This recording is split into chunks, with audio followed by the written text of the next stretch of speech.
A good Erev Shabbos, everyone. Erev Shabbos, Parshas Ki Teitzei. It's just amazing how quick everything is happening. Summer is gone. El is here. Thoughts are now towards Rosh Hashanah, the next year. The next chance in our lives to make great changes and improvements.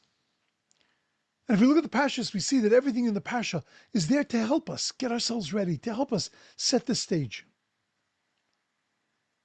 We see amongst the 74 mitzvahs in this week's Parsha, Ki sivne bayis chadash, when you build a new house, v'yasisa makela gagecha, and you make a fence around your house, around your roof, v'leisasim domim b'veisecha, so there shouldn't be blood in your house, that somebody should fall off. Ki yipol ha-neifel, when the faller falls off the roof. What do you mean when the faller falls off the roof? Guy falls off the roof, he fell, but before he falls off the roof, he's not a faller. He's a guy.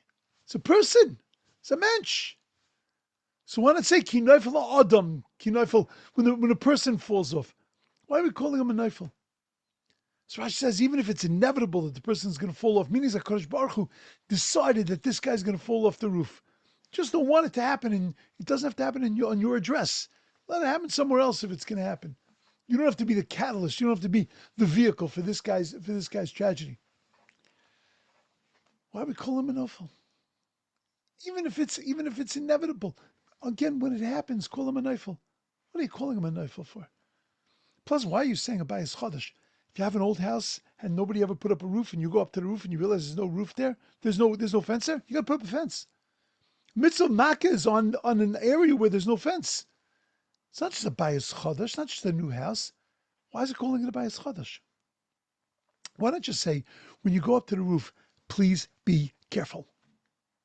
Don't be an idiot and walk to the edge and go, hey man, no hands. Be careful. Why not warn the person that's going up to prevent them from becoming a neifel? Why are you saying, ki yipol ha-neifel, when you go up to the roof, put up a fence so that the yachts doesn't fall off the top? Well, why not just be careful?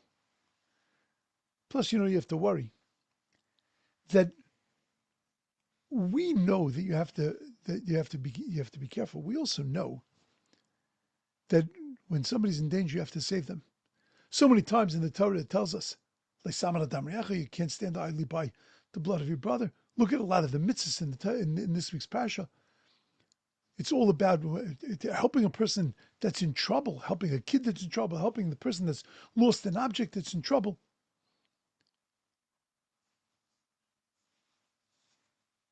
So what do I need this mitzvah for? Put up a fence. Put up a fence. Make sure people don't get into trouble. Make sure you save people from the dangers in their lives.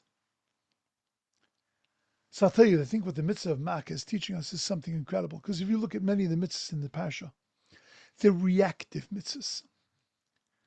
You're going to war. Your Yetzer Hara gets the best of you. Now what do? You're married. The marriage is going south. What do? You have a kid that's disintegrating. Now what do? You lost something. How do you return it? You find the bird's nest. What do? Man dies without any children. What do? It's all about post facto. What do? How do you react to these situations? How do you put out fires? Comes along the mitzvah of makkah and says, you need to know how to put out fires. You need to know how to prevent, you need to know how to react to things. Once fires start, you have to be a good firefighter. That's an important part of Judaism. But more important than putting out fires, you have to know how to create a scenario where the fire doesn't happen in the first place. It's not just about preventive Judaism. It's not just about reactions, but it's got to be about setting the stage. Proactive Judaism. It's not just about teaching how to rescue, but it's about teaching how to prevent things from happening. So often we make changes in our lives after the tragedy happens. After the accident, we learn We teach ourselves how to drive better. After we crash, so to speak, in a relationship, we teach ourselves how to be calmer, how to be nicer, how to have better relationships. A lot of what we do is reactive. The whole concept of tshuva is really a reaction to things that happen. And it's critical. There's no question that we have to know how to respond to things. Comes along the mitzvah of mak, and it says that everybody is a neifel. Everybody is fallen down. It's not some people are neifel, some people are not. Everybody is a neifel. So if everybody is a neifel, put up a fence. Make a scenario that they're not going to even fall. It's so much easier to put a guardrail around the roof than to catch a person who's falling down. Yisivne Bayis Chodesh, the Torah is telling us, when you enter into a new stage in your life, don't just look. Don't just ask what to do. Don't just say, well, what's going to be in my life? What's going to happen? I hope this is going to happen. I hope that's going to happen. But how do I stay away from the vulnerable edges? How do I make it that I'm not neufel? Just being careful doesn't work. We become tired, we become distracted, we become emotional, we become tempted, we become confused. It doesn't always work to be careful. We can't always rely on our own willpower. Torah comes along and says, don't trust a person. Change the roof. Construct an environment that makes it possible that the right behavior becomes more attractive. There's no shaila that we need to build makas in our lives. I know I get angry and I get destructive when I answer things quickly. So I have to learn how to build a fence around myself and not answer quickly. I know my phone distracts me and consumes my attention. So I have to know how to take my phone, leave it outside the bedroom. Take the phone, leave it outside of davening. Don't bring it into the shul. I know my spouse feels that everything else in life is more important than they are. So I have to know how to concentrate, to build an hour a day where we just spend time together. I know my learning disappears when I get nervous, or when I get busy, or when I get nervous that I'm not so busy. I try to drum up business, and there goes my learning. So I have to get a chavrusa that's going to hold my feet to the fire. I know that my kid is showing signs of wear and tear. So I have to make sure that I set an environment for my next kid that they don't have to go through those same kind of experiences. Fasisa maka legagecha. Put up a fence, or as Chazal say, v'osu siog l'Torah. Don't just wait until you have to put out the fire. Create an environment that is a stunning, beautiful environment where the fires are not going to happen. Shabbos doesn't merely prevent work. It creates a space where the neshama can thrive. Tznius doesn't just make it that we dress modestly, but it creates and it protects the dignity of intimacy. Kriyasitim doesn't just create that I have a schedule of learning, but it protects the Torah from being bothered by urgency. The fence is not the enemy in life. The fence protects what makes life worth living. Most of our Rosh Hashanah resolutions are about things that I don't want to repeat. I don't want to keep speaking Lashon Hara.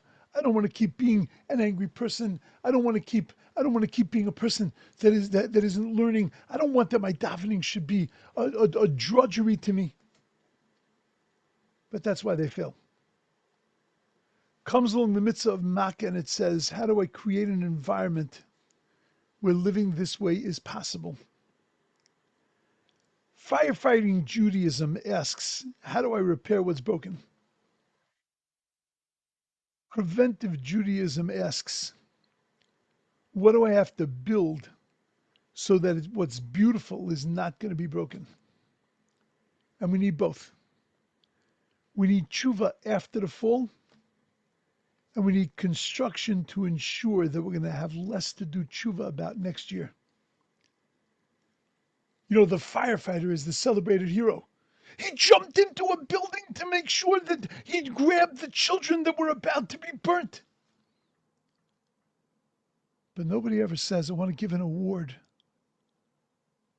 to the fellow that fixed the wiring or that changed the battery in the smoke detector, or who made sure that there was a hose to put out a fire. That guy doesn't get celebrated. Comes along the mitzvah of Makkah and says, putting up fences is critical. It's not just about putting out fires. It's about preventing tragedies from happening. Rosh Hashanah, we're going to turn to the Rebbeinu Shalom, we're going to say, Zochreinu L'chaim. Parshas Ki Teitzei reminds us that in Elul, we have to build a life that's capable of protecting that Chaim.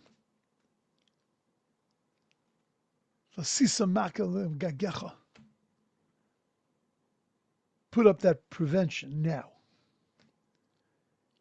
Because sometimes the greatest miracle is not that somebody survived a fall, but that somebody cared enough to build a fence before they even reached the edge of danger. This is what that mitzvah calls to us. We're still in the beginning of Elul. Don't just worry about putting out fires. Don't just worry about changing the actions of the past, but put up a fence. Build an environment that makes it that there's never going to be that fire that needs to be put out, but that environment is going to foster and that is going to build and encourage an incredible growth in such a beautiful and positive way. We should be zeicha to an incredible year, but a year that's not about just putting out fires and worrying about the stuff of the past, but a year where the environment that we live in allows us to thrive and allows us to shine in the most incredible ways. Have a beautiful, wonderful, awesome, amazing Shabbos.